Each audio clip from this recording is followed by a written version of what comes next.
Hello everyone, welcome to DOdaily. It's Des here.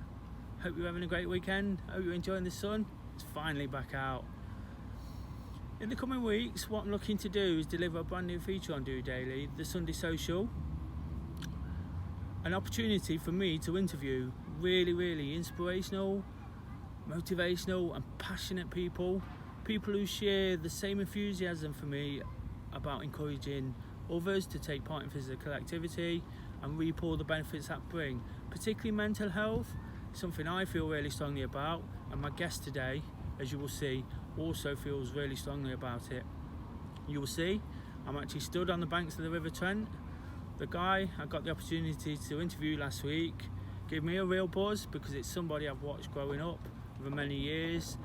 I've had the privilege of seeing inside the world famous City Ground behind me, but somebody who this year, after a few turbulent times I guess, took up walking and really has found something to be really passionate about, give him a real sort of reinvented himself in a way, I guess. Do you know, somebody who, as you will see, knows he's lived a privileged lifestyle, but who understands that mental health doesn't discriminate. And what you will see, guys, really reiterates that. What an inspiration former Nottingham Forest and Wales goalkeeper Mark Crossley is. I hope you enjoy the interview and take from it what I did. As somebody who's always evaluating what I'm saying, whether I'm doing the right thing, to hear somebody sort of agree with me, who I agree with on many things, was really important. If you're new to DOdaily, you will see I introduced DOdaily to Mark and explain what it's all about. So for the purpose of this first interview, I've left that in. Of course, it's not about me, it's about Mark and the inspiration he really is. So grab a coffee, guys, sit back. Thanks a lot for coming on. No worries, you're all right. You're all right, Des. Please, Here we go. please forgive me because I've never done this in my life. Have you not? Oh, mate, I am totally zoomed out. I'm not lying. At one stage, it was 2 a day. And it's, I've zoomed. I've just never really sort of spoken to anyone to interview them almost, I guess. Right, that's okay. Don't worry about it. Just I'll talk more than what you've got to talk. Do you want me just? See my shirts in the background there. Look. I tell you what, when I put this out on my YouTube channel, I've got an old goalie top you used to wear, so I'm going to wear it on the. All right. I'm going to put it out on Monday, and I'm going to try and put the goalie top on. All right. Just to explain a bit about what I was looking for. Yeah. So basically, I set up a running group about 3 years ago with it. I did it from the South Bank bar. I live just around the corner. Do you? Which one? I live on Forest Road. All right. Okay. Yeah. So I know you used to live at the top there, didn't you? That's right. Yeah. So I set up a running group, and it was just a conventional sort of. I started running because I needed to lose weight. I was in a bad place, to be honest. And I ended up running and losing 6 stone and getting all the benefits. Wow. A bit like you have with the walking, you know. Yeah. You do it out of necessity almost, and you just one thing to another. Yeah, that's it. So basically, I set up a group, and then not long after, a guy who was a regular, he killed himself, and it hit a real chord with me. So because I was in a similar place, I wasn't that bad, but I was in a real sort of similar place with what was going off. Things that didn't worked out for me. In my mid-30s, lost my job, you know, all the usual kind of things. And I've never been a sort of an athlete or these kind of things. But I took on running, and then this thing with mental health sort of took off a little bit because there was a lot of focus around the group. Mm-hmm. And then I got these aspirations to make this because from that I created an event to Pride Park from the City Ground, a 20-mile run to raise money for Prostate Cancer UK. So we raised $8,500. I got 30 people involved, and we ran there. And from that, I built this relationship up with the South Bank. They sponsored that. I know you know Big Steve there, don't you? Big Steve talks about nights out and stuff. Yeah. And then I decided to make it a bit more substantial because I got this sort of knack of raising money and passing that on. I always had the aim to make Do Running a community interest company rather than a traditional running group which attracts all these speed merchants and these athletes. What I wanted to do was create something that welcomed everybody. So despite Do Running's the name, it's much more of an activity-based group. Okay. I've been injured recently, so I've done a lot of walking, but this time last year I set up a CIC, a community interest company, and I do a lot of work through that with Nottingham City Council, the sport and leisure team, and a programme called Get Out, Get Active. Okay. Yeah. They sort of helped me build what Do Running is today, and I've put in a 7-day plan of activity, what we can try and get people doing. I work off a different hashtag every day. So I've got like Monday motivation, Tuesday training, Wednesday workout, so on and so on. And I want to kind of make this a bit more substantial than at the moment. At the moment, we work on a local level and we get some good numbers. We get sort of 20 to 30 people when we're in normal times turn up for a session, running or walking. And over time, we've had about 300 people sort of come and go. And I make it this no obligation kind of thing where people come when they feel like it, disappear when they feel like it. And then they come back 6 months later and they're all amazed that they're welcome back. And that's the point for me, is to make it this kind of like hub place where you can come and go and enjoy it. I do a lot of I'm doing more training on mental health and trying to get myself up to scratch, because I've got no formal training in these things. I'm no coach, I'm not trained in mental health. But what I found is in the last year, I've built these relationships with people on a professional level with the City Council, but also on a kind of sort of friendly level, and people kind of put that trust, because I'll talk to them. I'll talk about my issues, and then sort of start of this year, I wanted to do something different, and I was looking at I was doing a few videos and just popping them onto my Facebook and onto Twitter and that kind of thing. And then when the lockdown kicked in, I really panicked and thought, well, how do we have to put this thing forward now? How do I go forward with it? And I took an idea to the City Council guys about creating this YouTube channel called DOdaily, where we try and sort of motivate and inspire people using those hashtags on a different day, do something different every day, and try and sort of pass that on. Like I mentioned before, I've been injured this year as well. I've got a groin issue that's not getting sorted. So I've done a lot of walking, and there's been a lot of focus on walking. When we come out of lockdown, the City Council want me to sort of take on these walking groups on a local level, and create these sort of buddy companion type things. So that's kind of basically where I'm at with that. I think, and I'm going to ask you to explain it later, I think what I'm kind of doing with Do Running is almost making it what you're doing with your charity. So it's not a charity, it's bizarre, because in one way you raise money to pass on to somebody else, if you see what I mean. And that's kind of what I'm doing. I'm trying to substantiate the business, always raising money, but at the same time, I'm always giving it away.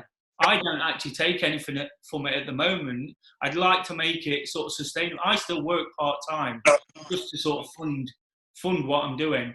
But what I'm trying to do is build it into something. I create like local running and walking events anyway, where I get 50, 60, 70 people involved, and I can raise 500, 600, 700 quid for like a local soup kitchen or a mental health charity or prostate cancer. So I'm looking to work with 5 or 6, but what I'd like to do with a 7-day plan is really expand on that, and there's people saying to me, this could go sort of bigger than you're probably thinking at the moment. And obviously I've been looking in at your stuff. I'm a massive forest fan myself. I've been looking in at your videos, and amongst our group, we're talking about what you're doing. I'm sure you sort of get this all the time, but I thought it would be great to sort of just ask because the walking's becoming a bigger thing, and what I'm doing with the council, as they want to come out of lockdown, they want to sort of, because although it's changed slightly today with the gyms and things, I've just seen, they want to get people walking, and I'm finding a bit of a reluctance at the moment with people that they think it's either running a marathon or not doing anything, and I'm trying to sort of bridge that gap to get people just getting out there, enjoying it. I'm almost doing what you do, but I'm obviously not as funny and not as inspirational. I'm just trying to be a bit straight with the information I put across. Again, it's all a long-term project, and I'm getting there, but I'm getting good support. But I just thought it'd be great to speak to somebody who people can familiarise with. We've got a massive... Sorry, mate. And show... You got me? Yeah. I mean, by all means, cut it down to what you want, what we're going to talk about, show your groups, the video, what we end up having. You can take out. I'll support you all day long, mate. Not a problem. I mean, if there's anything I can do, I'm extremely busy with it because, like you said, what happened is like my story is that I lost my job on the 2nd of January this year, and my dad got diagnosed with cancer at the same time. I don't know if you've seen the pictures today. That yesterday was the first time I could go and give him a hug. Yeah. So it was a difficult time. But I had been in football for 33 years, and I was ready for a break because I'd gone from playing into coaching, but only coaching at lower levels. So when you're coaching at lower levels, League Two, Conference, you haven't got the luxuries. So if I'm employed to be a goalkeeping coach, I'm not really. I'm employed as a team of probably 4 people max. So you're doing computer work, you're doing goalkeeping coaching, you're working with the back 4, you're organising hotels on a Friday night. So my strengths were I was pretty good with organisation, whereas the manager wasn't, who I worked with. So you kind of did. But then I was ready for a break. I went to Chesterfield with John Sheridan, who I've been with all over, and I went part-time because I was gradually moving towards a break because I've got a 9-year-old and a 2.5-year-old. So, and I've got a 23-year-old, a 20-year-old son who lives in London, and I've got a 9-year-old and a 2.5-year-old, and I found that work was taking over my life, and the only people that were missing out were the people that were closest to me, including mum and dad and all that. And what I found is in football, but I've only just realised it since I come out, is that the world revolves around you, and everybody thinks you go to work at 10 o'clock and you're home at 2:30. Totally not the case. When I actually sat down and worked out my hours, as well as being on the after dinner circuit as well, I was working between 50 and 60 hours a week. Now, when I came out of it on the 2nd of January, although I was ready for a break, I wasn't ready for the real world. And everything had been regimental for the last 33 years. And I really struggled. And I know that's nothing. And I have to stress this, that I realise it's nothing compared to some people suffering from anxiety, depression. It can be anything. I think the message that we wanted to get out there is that I talked to people that I was struggling, and a lot of people came forward who were ex-teammates who'd had their own mental health struggles. Chris Kirtland, Dean Windass, Nigel Jemson, Steve. So we've become a group, but that group fell on each other simply because we're prepared to talk and not keep it inside and not be too proud not to talk. So that group's formed itself. So we decided, why don't we do something to help others and help each other at the same time? So a great idea to give something back.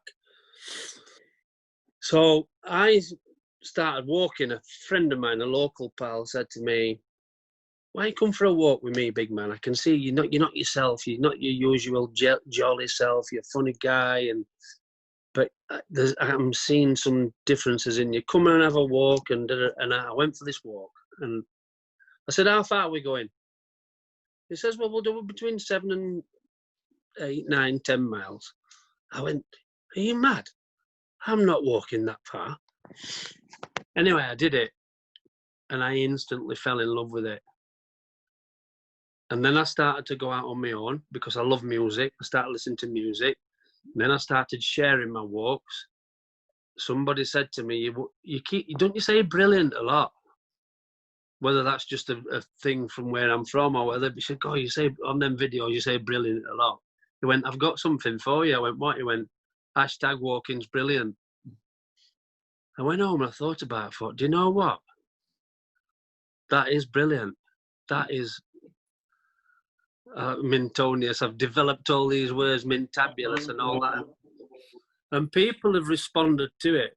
So you can kind of say that as much as what it has helped me to start going out walking, and now I'm an avid walker now. I walk minimum between 30 and 40 miles a week. If I can do more, I'll do more. And it's just it's hard to explain the release and that time, whether it's listening to music or whether it's thinking or whether it's doing the videos. And the thing I found about it is when I was posting my videos is that the people that were responding, although I've been in the public eye for a long time through football, and I love football and I still do, people with mental health issues were the ones that were responding to the videos. And then I go back and then I start thinking about one of my best mates, Gary Speed. Why? And then with this groups come together and we talk and we walk, and it's just grown really. But it's kind of like come to us as much as it's something that we've needed. It's kind of come to us as well. Hence, we want to give some money back. Hence, we're not a charity. We didn't want to become a charity because too much. It's very difficult to set up and go and do. And we've got a group of 25 of us climbing Kilimanjaro in 2021. At the end of the first year of what we want to achieve, to give as much back as possible. We want to give back to we want to give it back to mental health, but we don't want to raise a lot of money and give it to one mental health charity where you go, actually, we've just wrote that check. Where's that money gone? Yeah. We want to help people individually. I have a sister-in-law who works for the NHS. Suicides are up minimum 30% through COVID-19. NHS have done an unbelievable job, but there's a side to it, the NHS, that are dealing with suicides and mental health that are probably not going to get funded as much as what. So we don't just want to write a check to the NHS. We want to see where it's going. So that's our intentions of the walking's brilliant. Our group's called Watch. Now we're a non-profitable organisation. So we've just had an offer from Santander to open a bank account, a non-profitable bank account, so we can see and everybody can see, and we can put it out there through TV, through radio, whatever, who we've helped and why we've helped them. And that's what we wanted to do. So that's kind of my story, really. Yeah, that's kind of what Do Running is as well. You know, we try and help those individual charities, and that's great. Just on the walking, what would you say to somebody who's thinking about like a bit worried about going out there? Like you say, your mate said to you, come for a walk, and the numbers get all bog you down and think that's too far. What would you say to somebody? Yeah. If somebody said to me, you're going to train and run a marathon, I wouldn't do it. I couldn't. I couldn't run when I played football. I was a goalkeeper. It'd take a lot of time and desire, but But with walking, I'm walking 5 and 6 miles now, and it's not far enough. And I've only been walking since January. Now, if I go above 10 miles, I don't like it. So you have to find your niche. You've got to find what suits you, what makes you feel good. Now, it might be 20 minutes on the clock, or it might be 1 mile. That might be your goal. So find your goal. What I would say is find your goal. Find what you can do, not what you have to put yourself through stress to do. And whatever you can do, I will guarantee you 6 months down the line, you'll be going, I've got another goal now. I'm going to go another mile, or I'm going to go another half an hour. So it's not how far or how good. And you know what? The one thing mostly that I like, especially when I go out on my own, how many people say, good morning, hello, how are you doing? You okay? Yeah, lovely, nice to see you. That's the self-satisfaction where you go, do you know what? That was lovely to talk to that old fella there, or that guy that might be a little bit overweight, and then he can think, oh, do you know? I bet he goes home and thinks, oh, it was nice to talk to that man there, and that builds. I love that you say that, because I go out on a Friday. I do daily on a Friday morning at 7 a.m. and I call it Wake Up to Walk.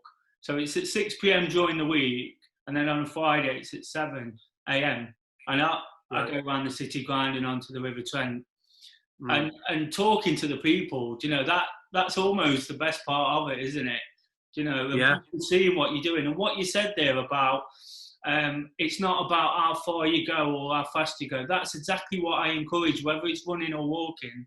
I always say to the guys, it's just about being involved. Part of it for us, and I know you do a lot of it on your own or sometimes with others, part of it's just being in that community and being around people who are talking about it and encouraging and like-minded. I think last Wednesday now we had a group of 15 went to a place near us, one of my favourite places called Langsett Reservoir, because I like walking near water. I like the noise of water. I like the smell of the woods near the water. It's really weird. And then I like being up, seeing things below, the lovely views. That's what I love. And if I had a choice, I'd walk near water. Second choice would be to walk through a wooded area. Third choice would be to be high up, looking lovely views. Now, when I mix all them, it's even better. So that's why I go to this place quite regular, but I don't go the same route. I go different routes. I like to get lost. I like it when I get lost. I'm not afraid to take a sign that says public footpath. Doesn't make, we can always come out somewhere and go, oh, I know where I am now. But that adds to the enjoyment as well. You can sit down. I always take a flask of coffee, sometimes with a little bit of brandy in it if it's cold. And it's all these little things that I have to say mentally does it for me. I'm not saying it does it for everybody, but I'm thinking if it helps me and I can express how it helps me, surely it can help others as well. And that's over the last 6 months, that's my life's kind of changed around simply because of walking. And it's been brilliant to watch. And some of those things, of course, they're shortened down in your clips. But I expected some of those things. That's what you say. And that's exactly what I get from it. I go and find a view. Like the same 3 things as you said, not quite in the same order, are the things I sort of work off on a Friday morning. I go and find a country park. I've been to all of them in Nottingham, and you probably know this quite a lot. And I find a different one, and I'm reading signs and looking at different things and things. I've ran around most of them, but now I'm walking, I'm taking so much more in. Yeah. I think I come out with the same. My uncle's 75, and I go with him a lot, and he's as fit as a fiddle, simply through walking. He's got COPD, but he'll go, oh, I need to have a rest now, Mark, I only need 5 minutes here. So we stop, and we usually stop where there's a view and go, going, amazing how the Romans built them walls, and you know, I mean, why do they never fall? And that's when history starts to come out. So then you start. I walked to a place called Wentworth, which I'm lucky is a beautiful little village. And I just thought it was a village called Wentworth, but the history behind it, when you look into it and read about it, and I don't know, it might be an age. Do you find maybe yourself because I'm on getting old. Wikipedia? Yeah, you do. On Wikipedia looking at all these places? And you find all this information out, and my uncle would go, well, this guy that lived here is Earl of Fitzwilliam, back in the 1700s, he's one of the richest guys in the world, and he's got the, and it really, really is therapeutic. It really is. And I think a lot of mental health and anxiety or whatever, or depression, if you find something that's really therapeutic, it really, really helps. And I think that's what walking does. It, you know, there's all these apps now you can get. Like I use Strava, but there's nothing better than looking at it and go, that's the route I've done today. It was only 5.9 miles, but it took me 3 hours. Now, I'm not bothered about how long it took me. I enjoyed 3 hours and 5.9 miles because I took my time. I took in the views. I stopped and had a cup of coffee. We chatted about the history of wherever. So it's not a race. It's about what it does to you, what it does to the mind for me. Like, you know, if I don't get out now, like yesterday, I had a bad day yesterday. I knew I was going to see my dad, and I was really excited and couldn't wait to go and give him a hug and see him. But like, because of the weather, I was tied to the house. Now, weather doesn't stop you from walking because I always say, we've got the clothing now. We can go out whenever we want. But I don't know, yesterday I just couldn't get going. But I didn't have the answers why, you know. So I was quite annoyed at night that I'd not made myself just get out for half an hour and just go for even a walk around the block, or, you know. So I made sure that I got out of the house today, and I've made sure that I've organised a walk for 6:30 in the morning, and I'll have the alarm on at 6:15, and I'll be up and out, most definitely. So when you've had a bad day, that's how you sort of combat it, is plan one in, because I always talk about planning things in to make sure you do them. If we plan something, we tend to do them. That's something I say a lot. So if you've had a bad day like yesterday, obviously you had a good thing happen with your dad. But yeah, I guess that's put you back in the right frame of mind to go, right, like you've just said, 6:30, I'm out the door. And I've spoke in recent weeks, a couple of weeks ago, I had a blip. You know, I'm quite positive most of the time now.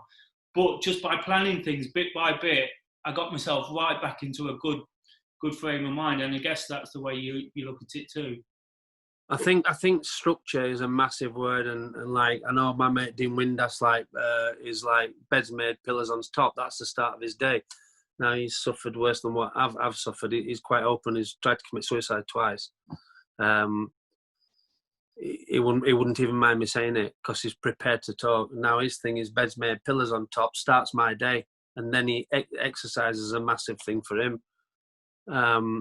He has to do it, but he has to do it every day. So if he's not walking, he's 20 minutes on the treadmill. It's not long. He doesn't go a quick pace. He just does it because endorphins are a funny thing as well. You know, endorphins are they're a magic medicine, and I often say it on my walks. The best medicine you can have is get out walking in the fresh air. I'm a really, really firm believer. Put the headache tablets and all that to one side. Get out and go for a walk in the nice, cold, fresh air.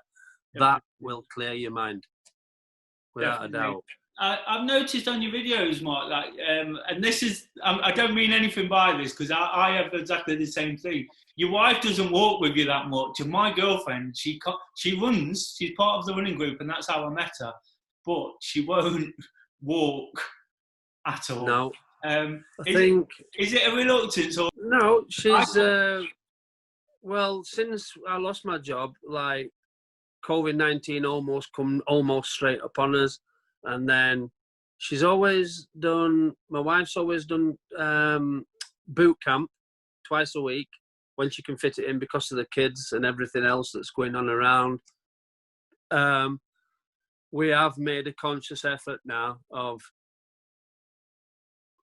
because my lad's 9 years old, and it drives me mad how much kids that are addicted to these games, PlayStations and Xbox, and it drives me mad.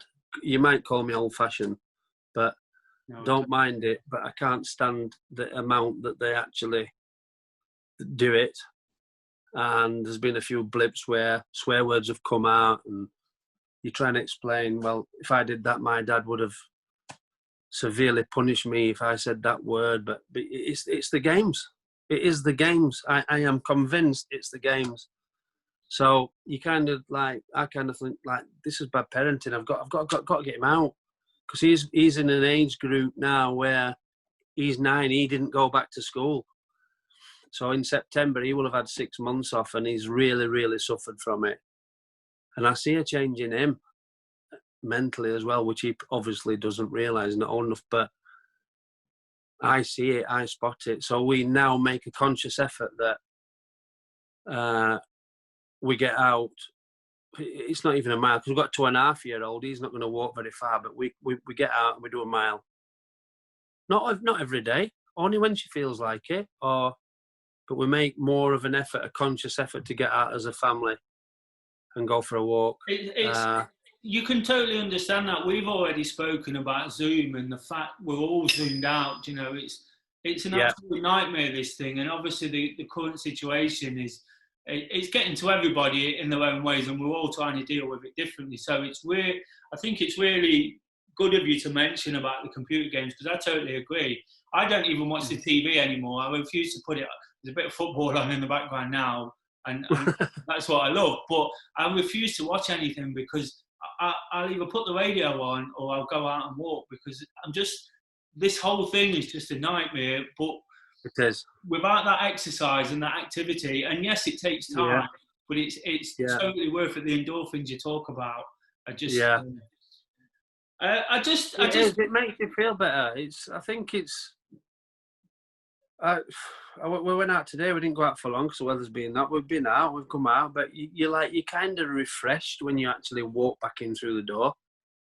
Whereas yesterday we were stuck inside all day, and it's like, I don't know. Just maybe because I've had a little bit of anxiety, like of late, with losing my job and my dad and all that everything builds on top.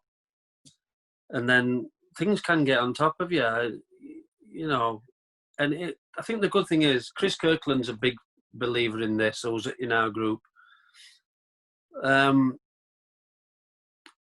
He's just opened his own foundation up in Liverpool, and the stats out there say 1 in 4 people suffer from depression, anxiety, whatever. It's some form of it. Well, it's not. It's more. It's 3 in 4 minimum. I know for a fact. All my friends who I talk to, like, up and down days. Everybody has up and down days. But I think what this has done is, I think it definitely has made people speak out more and not be ashamed to speak out more, which is one good thing that will come out of it in the end, I hope. Definitely. On obviously this is for Monday Motivation on DOdaily. One thing I'd like to ask you, and I think I might know the answer, and I love it when you talk about said person. Who's been a big inspiration on your career and what you've done and the things you did in football? Obviously 33 years. I know what's coming, but I've asked you on purpose. Yeah, like obviously when I left home at 17, my dad ran a football team between 10 and 17 years old. I never started playing goal in that team until I was 15, and then I went to Watford for a trial. I got homesick because I've always liked to be around my family and be at home. And then I got the phone call from Cloughy, obviously, to come to Forest for trials. And I remember the first day I went, there was 200 lads there, and then over the weekend it got cut down to 100, and then all of a sudden you find yourself in the last 18, and then you get offered a contract. And then I think I didn't realise it at the time, but I do now, looking back, that I worked for the greatest manager that ever lived. I was lucky enough to do it, because it didn't only teach me about football, he taught me about life in general. He taught me about respect. Few blips along the way, quite openly say it, made mistakes. Everybody does. But I know that I can look back now and people who I talk to, what was Cloughy like? Well, he used to do this. What did he do? Well, if you walked down the corridors and you had your hands in your pockets, he would stop you if he saw you, and he would take you straight up to the cleaning, the ladies that stitched all the kits and things like that, and he'd say, "Sew his pockets up."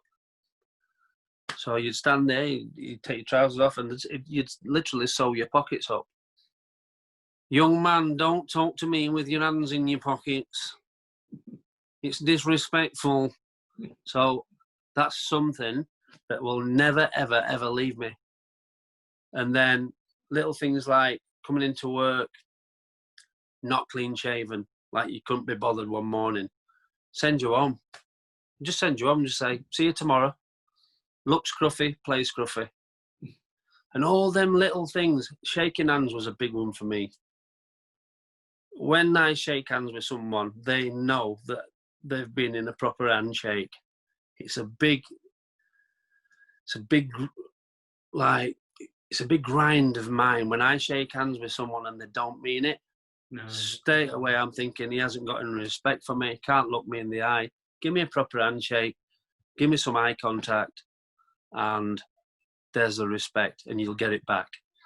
If you don't, you won't get it back from me. And those are all the little things that he taught me about respect, along with also being a great manager and a great football manager, playing in a great football team.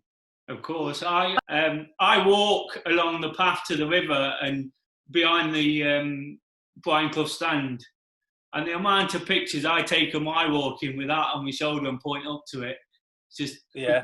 I started supporting Forest literally when you made your debut, and I used to sit right next to the tunnel. So I just used to stare at Cloughy. I didn't even watch the football. I just used to stare at Cloughy, and I remember crying when he retired and being really upset, because for me, even though he was on the pitch and it was a massive stadium, there's only my grandma who's done that. Like, when you look at your personal inspiration, like, yeah, it's when there's somebody in the space in the room, it's incredible, and somebody you admire so much, you know, it's really incredible. But well, I'll show you how much admiration I've got. Look, so can you see that? I can, yeah. So I've got a signed montage of him and Peter Taylor there, and my wife bought me that. That's brilliant. She said because I never actually shut up talking about him, and that's what it is. When someone gave you so much influence in life, and you've looked up to him so much, and you owe everything that sport actually gave me, good and bad, then that's why I've got so much respect for him. Yeah, definitely. Well, thanks a lot, Mark. Great. I'm just trying to encourage people. I really, really appreciate your time and talking to us. It's something I've been really trying to get going. Guys. It's going to make a massive difference. Did. Once again, a huge thank you to Mark. As you saw there, he's got so much passion. And he's so inspirational when it comes to walking and what he does.